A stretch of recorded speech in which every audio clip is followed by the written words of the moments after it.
Je lis du livre de Matthieu 24, verset 14. La parole de Dieu déclare: cette bonne nouvelle du royaume sera prêchée dans le monde entier pour servir de témoignage à toutes les nations. Alors viendra la fin.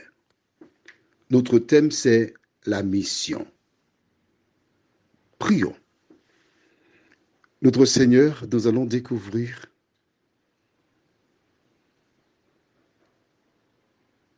Matthieu 24, verset 14.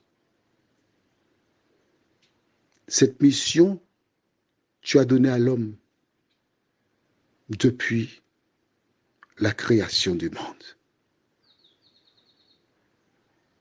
Lorsqu'Adam et Ève péchèrent, tu as donné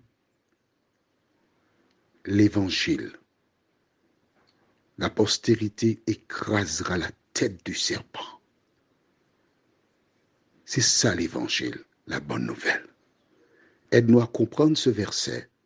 Au nom de Jésus et pour ta gloire éternelle. Amen. Le verset que nous venons de lire, il est très beau. Beaucoup de personnes, notamment moi, le connaissent par cœur. Nous attendons ce moment. Mais cette mission d'annoncer l'évangile, à qui était-elle confiée, cette mission? Pourquoi Dieu envoya-t-il les enfants d'Israël en Égypte, selon toi? C'était pour se révéler. Je rappelle que l'histoire du peuple d'Israël que nous voyons le soir, c'est l'histoire de la race humaine. Quand ils allèrent en Égypte, par leur comportement, leur attitude, ils révélaient l'Éternel.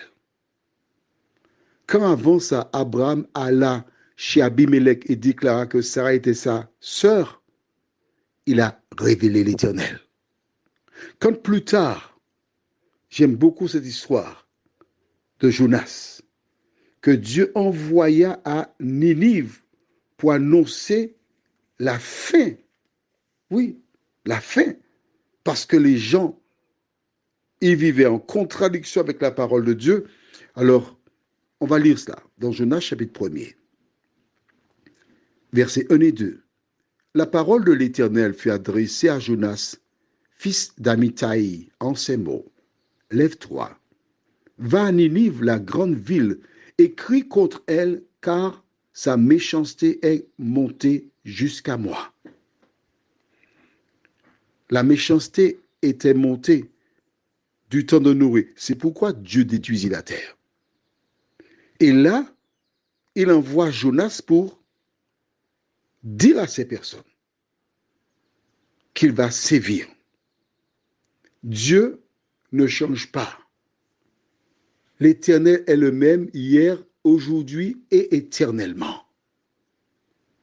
Jonas, au lieu d'obéir, au lieu de mettre en pratique, respecter l'ordre, que fait-il? Le verset 3, et Jonas se leva pour s'enfuir à Tarsis, loin de la face de l'Éternel. Il descendit à Japhon et il trouva un navire qui allait à Tarsis.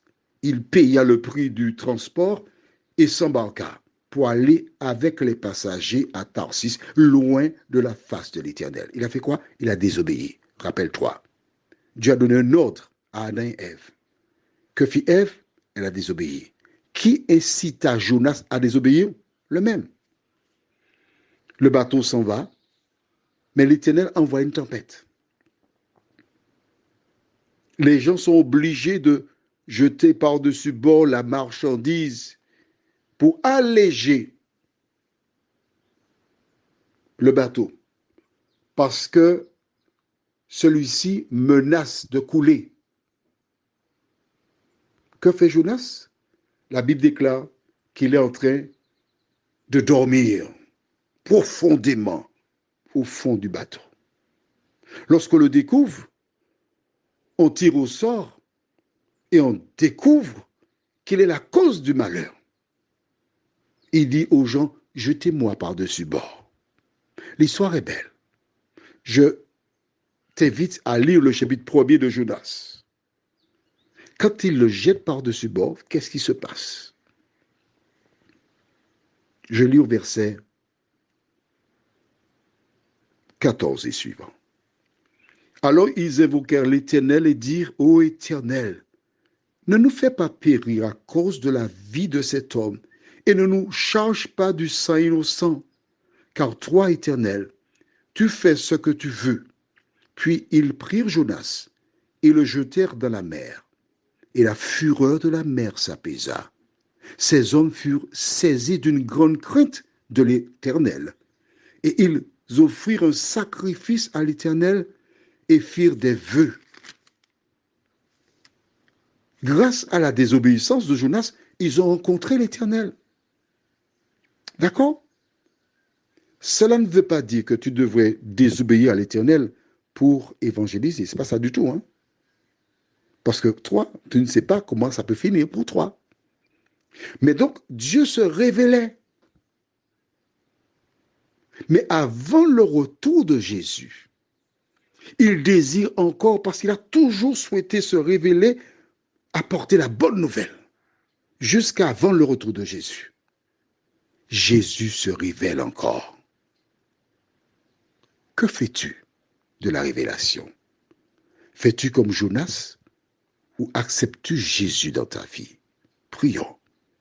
Notre Seigneur, notre Dieu, à travers les siècles, tu t'es toujours révélé aux hommes avec un seul objectif, les inciter à revenir à toi pendant qu'il en est encore temps.